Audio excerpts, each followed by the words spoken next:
There are moments in life that change everything. Moments that don't shout, but whisper. Like a flicker in the dark that guides a lost soul home. What if the one you feared most turned out to be the one who saved you? This is a story about second chances, forgiveness, and the silent love that often comes on four legs. Stay with us until the very end, because this video holds a powerful message, one that may just open your heart a little wider. Welcome to Veil Marks, where stories carry meaning and meaning carries us through. The city of Detroit, once alive with the hum of industry and the dreams of workers, had long since faded into a shadow of its former self. Crumbling buildings stood like silent sentinels, their windows shattered, their walls tagged with graffiti, angry declarations from a generation that felt forgotten. Streetlights flickered against the cold night air, casting long, distorted shadows across the abandoned factories and empty lots. A bitter wind howled through the alleyways, rattling loose signs and kicking up newspapers that danced like ghosts through the streets. At the edge of one such forgotten block, a black pickup truck rolled to a slow stop. Its headlights cut through the darkness, illuminating a cracked sidewalk littered with broken glass and discarded cans. The vehicle idled for a moment, the low growl of its engine the only sound disturbing the eerie silence. Then, without warning, the back door swung open. A thump echoed through the empty street. A battered cardboard box landed roughly on the pavement, its edges splitting upon impact. A second later, something far heavier followed. A dog. She hit the ground hard, her paws scraping against the concrete as she struggled to find her footing. The truck's door slammed shut with finality, and just as quickly as it had appeared, the vehicle sped away, its red taillights disappearing into the night. The dog lay still for a moment, stunned by the sudden violence of her ejection. She was a Pitbull, her once powerful frame reduced to a lean shadow of what it should have been. Her fur, once likely a deep, rich brown, was dulled by dirt and neglect. Across her shoulder, a fresh gash oozed dark against her coat. She had been carrying weight when she fell, not just her own, but the unmistakable swell of pregnancy pulling at her belly. For a long moment, she didn't move. The cold concrete pressed against her ribs, and her breath came in short, panicked bursts. Her ears flicked, listening, but there was no one. No footsteps rushing to her aid. No voices calling out in concern. Just the endless hum of a city that had long stopped caring. She was alone. A weak whimper escaped her throat as she forced herself to stand. The effort made her legs tremble, but she pushed through the pain. Her head lifted, nose twitching, scanning the air for something, anything that might offer shelter. There was nothing but rows of abandoned buildings, cracked pavement, and flickering streetlights. Still, she walked. Her paws left faint, bloody prints in her wake as she moved forward.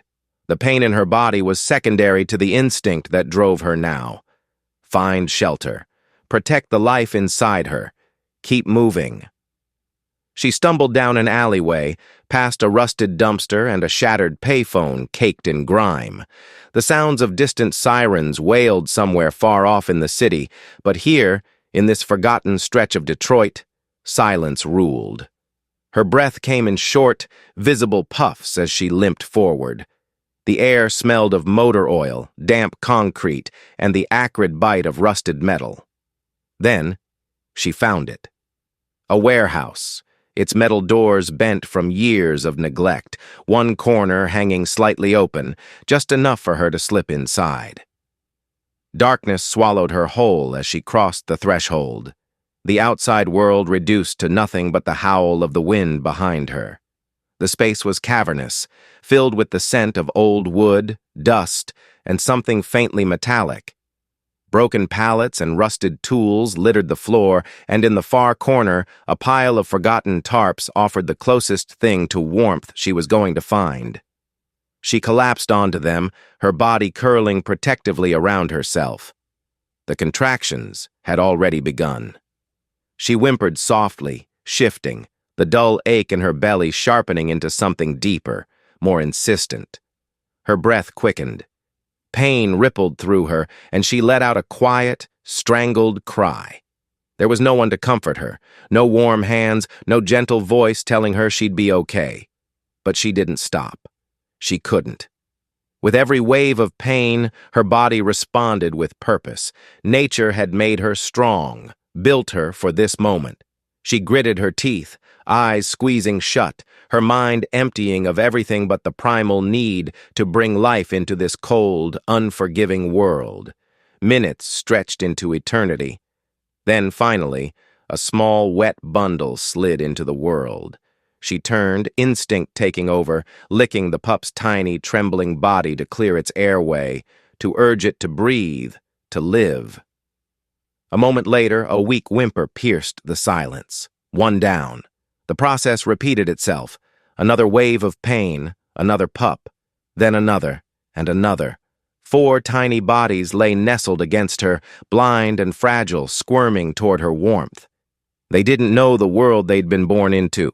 They didn't know the cruelty that had abandoned them here. All they knew was her. Her breath was ragged now, exhaustion pulling at her limbs.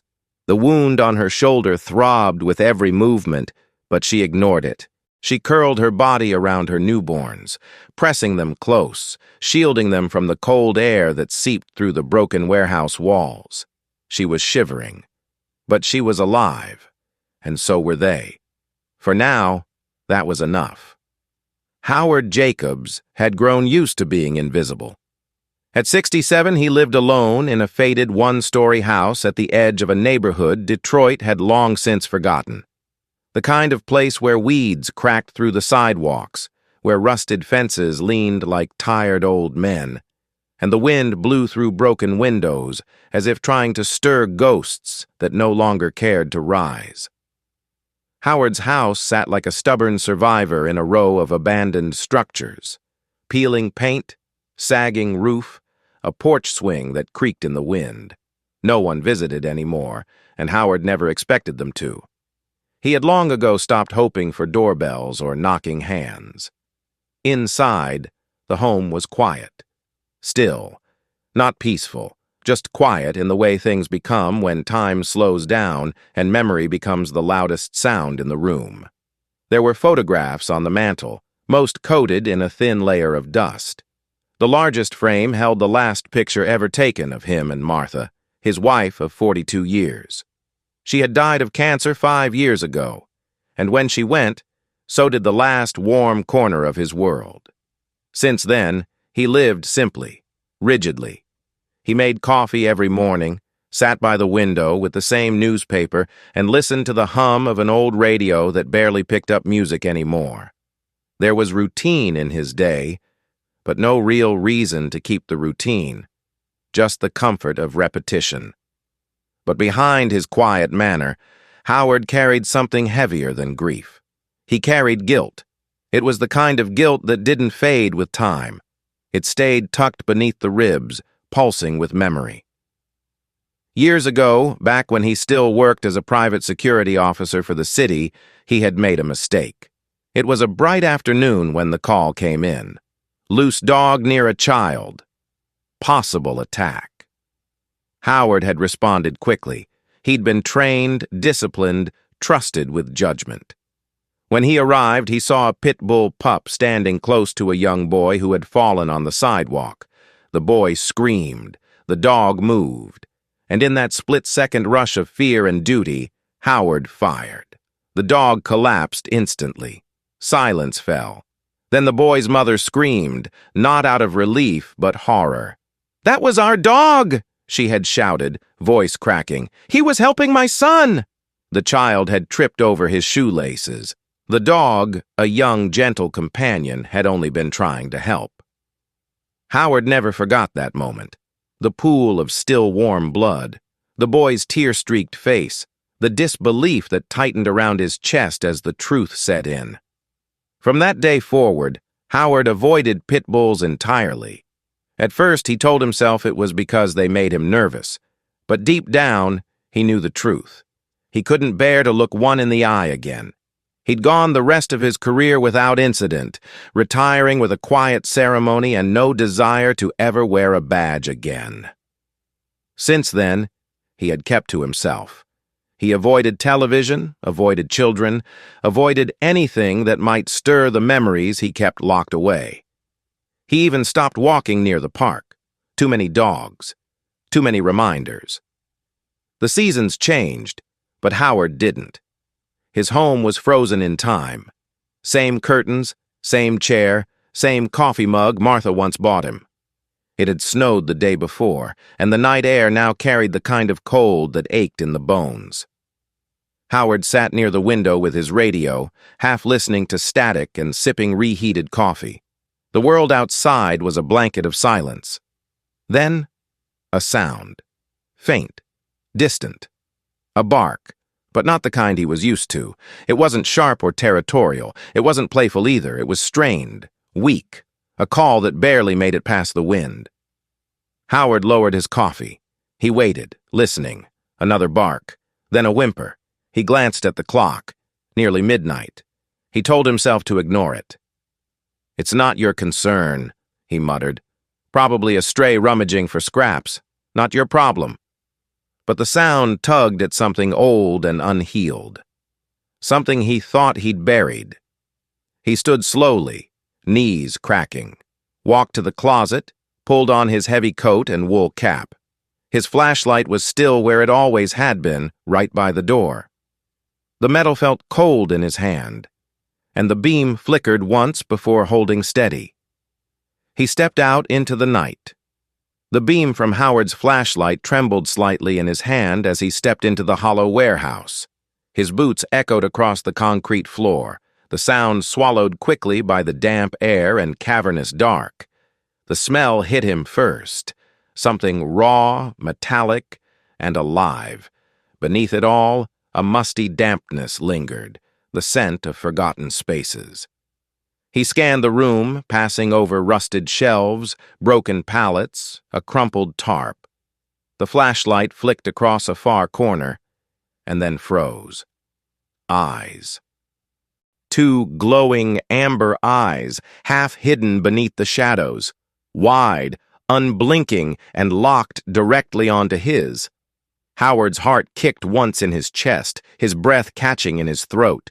He lifted the light higher, slowly, carefully, until the shape around those eyes came into view. It was a dog, a Pitbull, curled into herself in the farthest corner of the warehouse. Her body was ragged, streaked with grime and blood. The flashlight revealed more, 4 tiny pups, nestled tightly against her belly, so small they barely looked real. She didn't snarl. She didn't bark. Her muscles were taut, trembling with exhaustion, but her gaze didn't break from his. There was no aggression in her eyes, only wariness, pain, and something that looked like fear. Howard stopped where he was, standing in a frozen patch of memory. His throat tightened. The room around him seemed to vanish, replaced by the image of another Pitbull years ago. A young dog collapsing in the sun, the smell of gunpowder still thick in the air. He blinked hard. The image faded, replaced again by the dog before him. Not dead, not a memory. This one was real, alive, and she was guarding something precious. She was protecting her babies. Howard exhaled slowly, not realizing he'd been holding his breath. His fingers flexed around the flashlight. His other hand instinctively drifted toward the pocket on the inside of his coat, a place that once held a badge, then a sidearm, and now something else. His fingers brushed wool. Familiar. Software. He pulled it out gently. A knitted scarf, pale blue, a little frayed at the edges. Martha's scarf. He didn't know why he brought it that night. He hadn't touched it in over a year. But there it was, in his hand now, like it had waited for this moment. "Easy, girl," he said softly, crouching down. His knees creaked with the motion. The light now pointed downward, casting a pool of soft yellow between them. The Pitbull didn't move. He laid the scarf slowly on the floor between them, palms open, facing up. "I don't want to hurt you," he said. "Or them." The dog's ears twitched, her eyes flickering between his hands, the scarf, and his face. Her breathing was shallow. She shifted slightly, drawing her pups closer to her belly with a gentle nudge of her paw. One of them let out a soft whimper. Howard swallowed the lump in his throat. "I've made mistakes," he whispered. "Big ones." The wind howled outside, rattling something metal in the distance. Inside the warehouse, the silence that followed was almost reverent. "You're not what I expected," he added. "But maybe I'm not what you expected either." He slowly slid the scarf a little closer across the concrete. She sniffed the air, nostrils flaring. Her eyes briefly closed, and Howard thought, just for a moment, he saw something soften. Maybe it was the scent. Martha's lavender shampoo had clung to that scarf for years. Maybe the dog smelled something safe, something motherly, or maybe she simply recognized a man who wasn't here to take something from her. Howard sat all the way down, legs folded beneath him. The concrete was freezing beneath his knees, but he didn't care.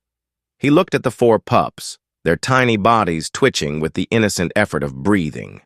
Their ears barely formed, their eyes not yet open. One of them had a crooked tail. Another had a white streak along its tiny forehead. They were helpless, fragile, and she was all they had. "I was scared of your kind," he murmured, "for a long time. Thought I knew better. But truth is, I didn't know anything." His voice cracked, the words brushing up against guilt he hadn't spoken aloud in years. The Pitbull shifted her weight slightly. Not away from him, but not closer either. Still, it was something. Her gaze flicked once to her pups, then back to him. "I can't undo what I did," he said. "But maybe I can do this right." He opened his coat, spreading it wide like a blanket. His fingers were shaking now, not from the cold, but from the weight of the moment. "If you come with me," he said softly, "I'll keep you warm. I'll keep them safe. That's a promise I'll make to all 5 of you." The warehouse was silent again, except for the sound of the pups shifting against their mother's side, a soft huff of breath from her nose. Howard waited, unmoving. And then, a twitch. Barely more than a shift of muscle, but she pushed herself a fraction forward. Her front paw slid an inch across the concrete toward the scarf. Howard's heart surged in his chest. Another step. Her head lowered. She sniffed the scarf again, then looked up at him. And in that moment, their eyes met fully, not as predator and prey, not as man and beast, but as 2 living beings who had both known pain. Something passed between them. Not trust exactly, but something close to it. A truce. A beginning. Howard didn't speak. He didn't move. He only whispered, "Come on, girl. Let's go home," and waited to see if she would follow. The ride home had been quiet. Only the crunch of Howard's boots on the snow-covered sidewalk and the soft whimpers of tiny pups bundled inside his old coat. He'd fashioned a makeshift sling out of a towel he found in the truck bed, cradling the newborns against his chest as he walked with slow, careful steps. Roxy limped beside him, close but never touching.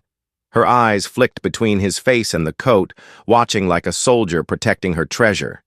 Each step she took seemed weighted with exhaustion, yet she never strayed far. When they finally reached the porch, Howard opened the creaking front door and stepped inside. Warm air greeted them.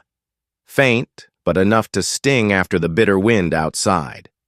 He held the door open a little longer than usual, waiting for Roxy to cross the threshold. She hesitated. Her paws touched the mat. "Home, sweet home." The letters faded and curled with age. She paused there, sniffed the air, her head low, her body tense. Howard stood still, saying nothing, just holding the coat tighter. Finally, with one cautious step, she moved inside. He didn't rush her. Instead, he knelt down by the fireplace, throwing in more wood until the flame roared with life. He placed the pups gently on a folded fleece blanket beside it and stepped back. Roxy watched him, then trotted over to curl her body around them. There was no growl, no warning bark, just the quiet acceptance of space. Howard sat on the floor nearby, legs crossed, knees popping, and studied the scene before him. He hadn't realized how dark his house had become. Not just the rooms, but the feeling. Since Martha died, everything had slowed. Dried flowers still sat in their vase. Her gardening gloves still hung on the back porch hook, untouched. But now there was breath again. Tiny breaths, snuffling and twitching against their mother's belly. That first night, he didn't sleep much. Instead, he sat in his armchair, staring at the fire, listening to the sound of movement, paws shifting on the blanket, soft yips in dreams. Around 4 a.m., Roxy lifted her head and looked at him. He lifted his coffee mug and a half-toast. "You're doing a good job, Mama," he whispered. She blinked slowly. Then, as if acknowledging the compliment, lowered her head back to her pups. The following morning brought more than just snow flurries and a cold draft. It brought a surprise. Howard had just finished heating leftover stew when he heard a sharp yelp from the living room. He rushed in, worried something was wrong, but what he saw made him stop short and blink. Roxy was on the sofa, the old lumpy one he'd been meaning to throw out for months, and beneath her tail was a fifth puppy. He stood frozen for a moment before exclaiming, "You gotta be kidding me!" Roxy turned her head, gave him a look that was equal parts pride and challenge. Howard stared at her, then at the puppy, then back at the couch. "Well," he muttered, running a hand through his hair, "guess that couch has got more life left in it than I thought." She blinked. He threw his hands up. "Fine. It's your couch now." From that moment on, the sofa was off limits. Not because Roxy was territorial, but because Howard found himself oddly sentimental about it. The place he once sat alone in silence had now become a birthplace, a symbol of something new. Over the next week, life changed in small, unexpected ways. Howard started waking up earlier, not because he had to, but because he wanted to. He cooked breakfast again, real food, not microwaved leftovers. He found himself humming as he moved through the kitchen, flipping eggs and frying bacon while the smell of coffee filled the air. He opened the windows to let sunlight in. For the first time in years, he cleaned. He swept dust from corners he hadn't seen since Martha's passing. He found her old notebook, the one she used for grocery lists and poetry, and placed it on the table by the couch. Roxy, in turn, settled into the rhythm of the house. She kept her pups close, always within sight, but she allowed Howard nearer with each passing day. He would sit cross-legged by the fireplace and slowly extend a hand, letting the pups sniff his fingers, nuzzle into his palm. They were growing fast. Each had their own personality. The second-born, a chubby boy with a lopsided white mark on his forehead, was already trying to wobble across the rug. Another was shy, always hiding behind his siblings. The fifth, the sofa-born pup, squeaked the loudest, and always at the wrong time. Howard had names for them in his head, though he hadn't said them out loud yet. Roxy began training them early. Whenever one of them tried chewing a slipper, she'd gently nudge it away and give a firm little grunt. One time, the boldest pup grabbed one of Howard's socks and dashed across the living room with it. Howard had burst out laughing. "Well, that's it," he said. "I've been officially robbed." Roxy didn't seem too bothered. She looked up at him with calm authority, as if to say, "Kids will be kids." Howard started journaling again. Each night he sat by the fireplace and wrote a few lines, sometimes just observations. Day 4, they're trying to bark. It's mostly squeaking. Still, progress. Other times, the entries turned more personal. Roxy licked my hand today. First time. It reminded me of how Martha used to put her hand on my shoulder without saying a word. That kind of quiet comfort. You don't forget it. Days passed in soft, familiar ways. Warm meals, little paws clicking on the floor, the hum of the fire. The house wasn't just warmer, it felt alive. Howard didn't say it out loud, but deep down he knew. This place wasn't just shelter anymore, it was becoming home again, all because a broken dog and her 5 surprises had found their way inside. The fire had burned low that night, casting flickers of orange across the living room walls. The pups had long since quieted, their tiny bellies round from nursing, curled together like soft breathing stones near the hearth. Roxy lay just behind them, her body stretched protectively across the worn rug, eyes half closed, ears still alert. Howard sat in his old recliner, hands clasped, eyes unfocused. The day had been uneventful.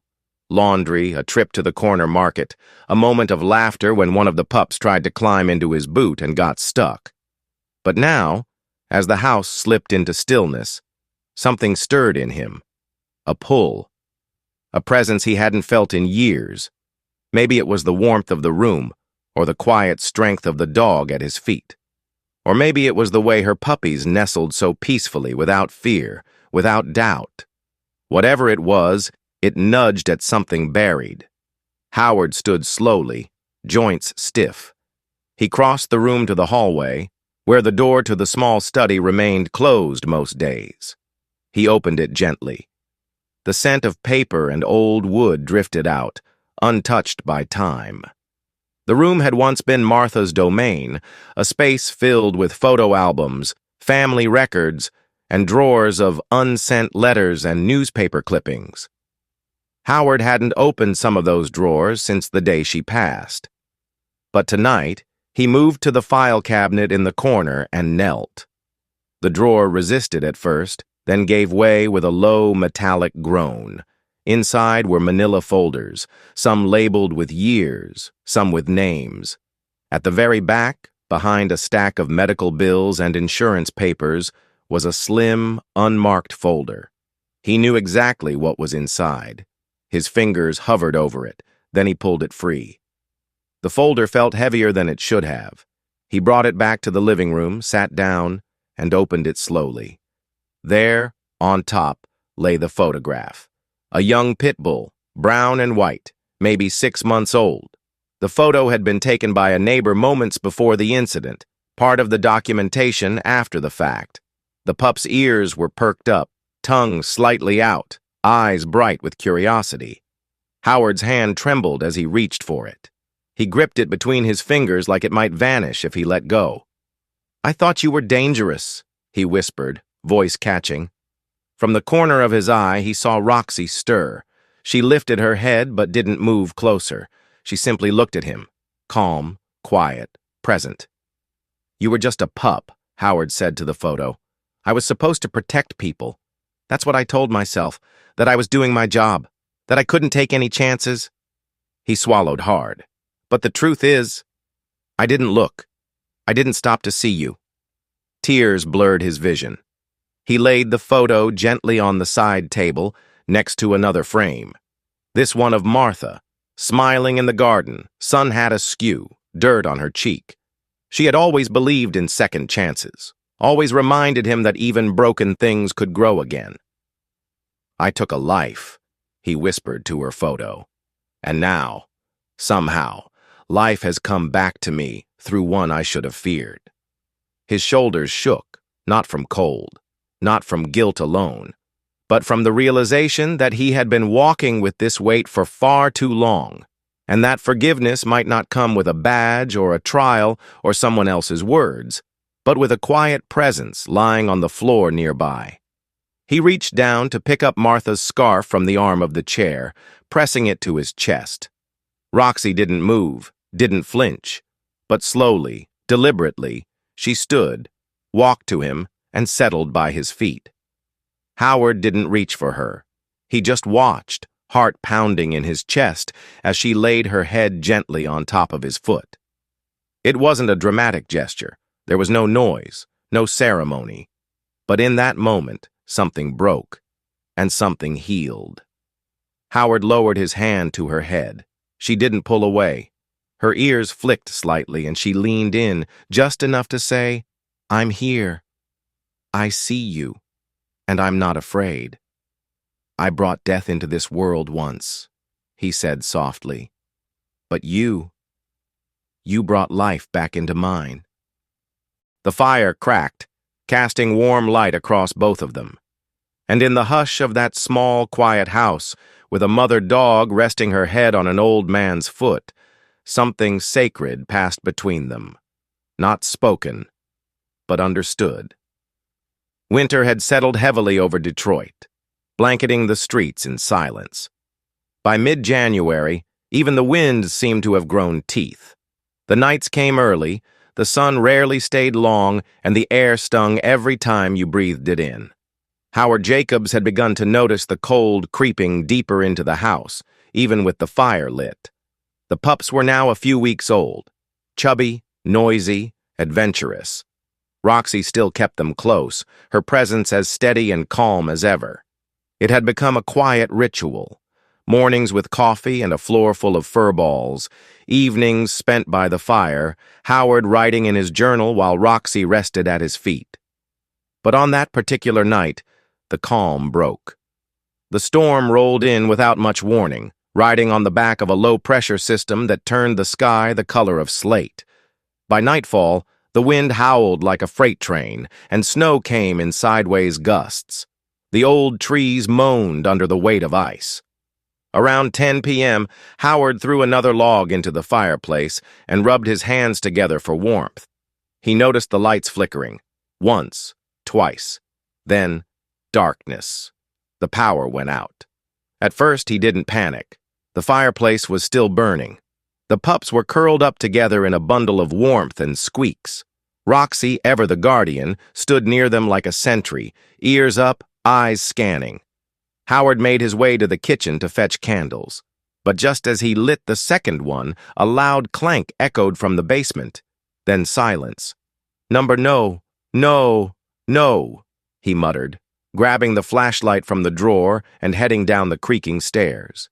The old boiler had been moaning for weeks, but he kept telling himself it would hold through the season. It didn't. The pilot light was dead. The system was cold. Howard checked his phone. -5 degrees Celsius, and falling. Back upstairs, he saw Roxy had already picked up on the danger. She hovered close to her puppies, licking them gently, trying to keep them warm. But it was clear. Even with the fire, the house was already growing colder. He wrapped himself in his thickest coat, pulled on a pair of insulated boots, and grabbed his keys.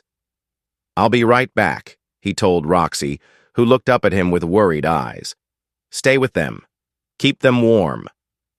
But she didn't stay. As soon as he opened the door, the wind hit him like a wall. Snow blasted sideways across the porch, nearly knocking him back. He adjusted his scarf and stepped out into the storm. He had only made it halfway down the block when his boot hit a patch of black ice hidden beneath fresh snow. His feet flew out from under him. Crack! He landed hard, back first, then shoulder, then his ankle twisted unnaturally. Pain screamed up his leg. He gasped, tried to sit up, but his ankle gave way beneath him. The snow was already beginning to cover his coat. The cold seeped in instantly. "Get up," he told himself. "Come on, get—" But the pain was too much. His limbs refused to move. His breath came in visible gasps. Every time he inhaled, it felt like ice was settling in his lungs. He was going to freeze. And then, through the blur of snow and stars in his eyes, Roxy appeared.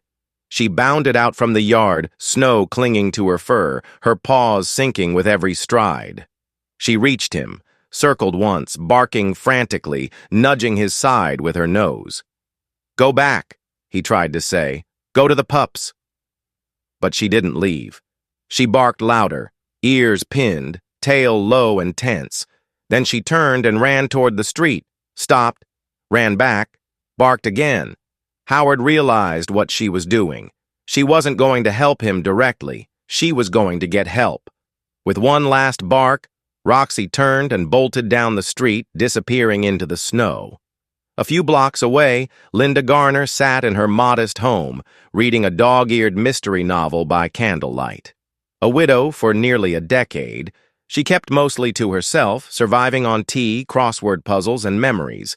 Then she heard it, a sharp bark just outside her door. She looked up, startled. Another bark, louder, urgent. She opened the curtain and saw a dog, a Pitbull, fur crusted in ice, eyes wide and glowing in the porch light. The dog didn't growl or bark aggressively. She pawed at the door, barked, then ran toward the street, then came back, barked again. Linda hesitated, but something, instinct maybe, told her this dog was trying to say something. She pulled on her boots, grabbed her flashlight, and followed. Down the road, past the flickering lamppost, she saw a dark figure on the ground. Howard! She ran to him. His face was pale, eyes half closed. His lips trembled with every shallow breath. Linda knelt beside him, checked his pulse, then fumbled for her phone. "Hold on," she whispered. "You're not going anywhere tonight?"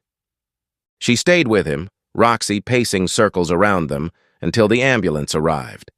Hours later, Howard lay in a hospital bed, wrapped in blankets, IV drip in his arm. He was going to be okay. A twisted ankle, mild hypothermia, nothing that couldn't be healed. The nurse told him they'd found him just in time. "She saved your life," she said, nodding toward the window.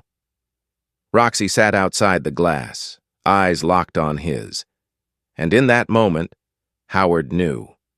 He hadn't just rescued her that night in the warehouse. She had come into his life to rescue him right back. The storm had passed, but something inside Howard Jacobs had changed forever. He returned home from the hospital 2 days later with his ankle in a brace, a slight limp in his step, and a warmth in his chest he hadn't felt in years. Linda had insisted on driving him back. She even helped carry in groceries, filling his fridge with real food and not just canned soup and frozen dinners. "I'm not saying you need anyone," she said, handing him a bag of oranges. "But it's okay to let someone care, Howard." Roxy was waiting on the porch when they pulled in, Bean beside her, tail wagging so hard he nearly tipped over. The moment Howard stepped out of the car, Roxy approached slowly, her eyes soft and searching. Then she pressed her forehead gently against his leg. Howard stroked her head. "I'm home, girl." It was spring by then, and the snow had begun to melt in patches, revealing soggy earth and sprigs of green pushing through. The city was still gray, but here at the corner of an otherwise forgotten block, something had begun to bloom.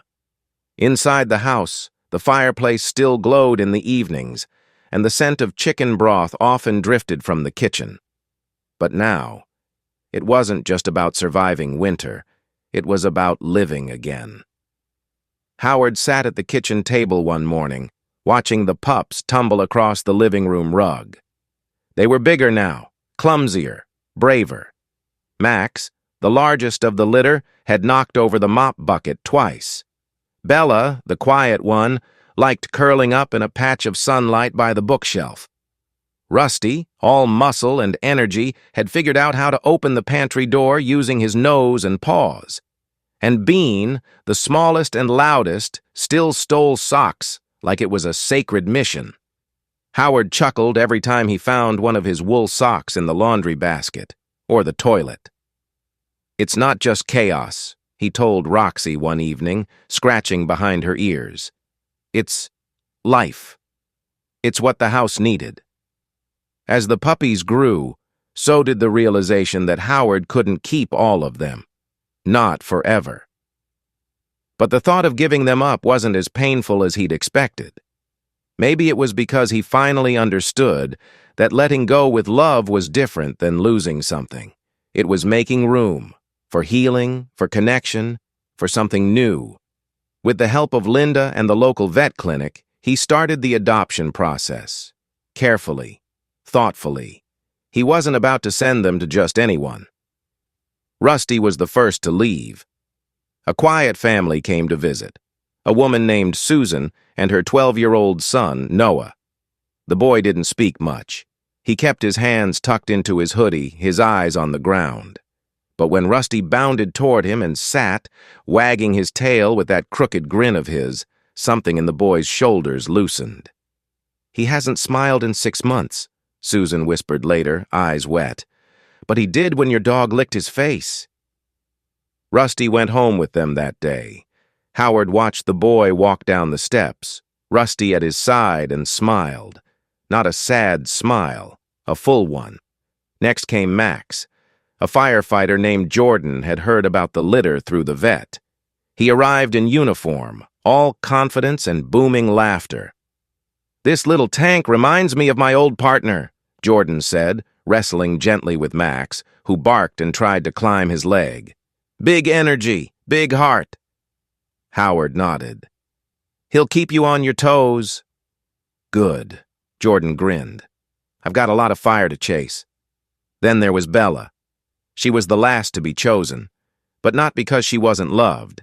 Bella was simply shy. She preferred quiet corners and soft voices.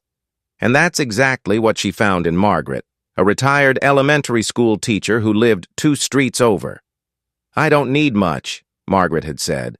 "Just a companion who likes tea and slow walks." Bella walked out of the house behind her, tail tucked slightly, but when Margaret bent to whisper something, the puppy gave a gentle wag. Howard stood on the porch watching them disappear around the corner. And then there was Bean, the sock thief, the one who always looked like his ears were too big for his head, the one Roxy never let stray far. Howard tried once to take Bean to meet a family. Roxy followed the car halfway down the street, then sat in the middle of the road until he turned back. "That answers that," he said, pulling into the driveway again. So Bean stayed. Sunday afternoons became a small tradition. Linda would stop by for tea, often bringing scones or a jar of homemade jam. She and Howard would sit on the porch, sipping slowly, listening to the radio hum, while Roxy and Bean lay curled at their feet. On the front porch wall, Howard had mounted a small wooden plaque, hand-carved, simple, worn by time already. It read, "Forgiveness is real." I've seen it wag its tail. Sometimes he'd catch Linda reading it quietly, her smile soft and knowing. Life settled into a rhythm, gentle, steady, rich with the kind of quiet moments that once seemed unreachable. Howard began tending the garden again. He even fixed the porch swing. The old couch stayed too, now permanently claimed by Roxy, who stretched across it like she'd been born to do so. One night, as the sunset spilled orange and lavender across the living room wall, Howard knelt beside Roxy, brushing her fur, now softer and fuller than it had ever been. "You're not just a dog," he whispered. "You're the answer to a question I stopped asking years ago." She blinked up at him, her tail thumping lightly against the floor. "You brought me back," he said. "Right when I didn't think there was anything left to come back to." Outside, the wind carried the scent of lilacs and wood smoke. The city still had its scars. So did he. But inside that small house on that quiet block in Detroit, a man, a dog, and a sock-thieving pup had formed something whole again. Not perfect, just real. And for the first time in years, that was more than enough. Some stories don't end. They settle in the heart and stay there. What began as an act of cruelty turned into a journey of healing, not just for Roxy and her pups, but for a man who thought his best years were long gone. In a world that often rushes past pain, this moment stood still, proving that kindness, even late, still matters. As Desmond Tutu once said, "There is no future without forgiveness." If this story touched you, let us know in the comments. Your thoughts are the heartbeat of Veilmarks. Don't forget to like, share, and subscribe. Your support brings life to this channel and gives me the strength to keep creating meaningful stories for you.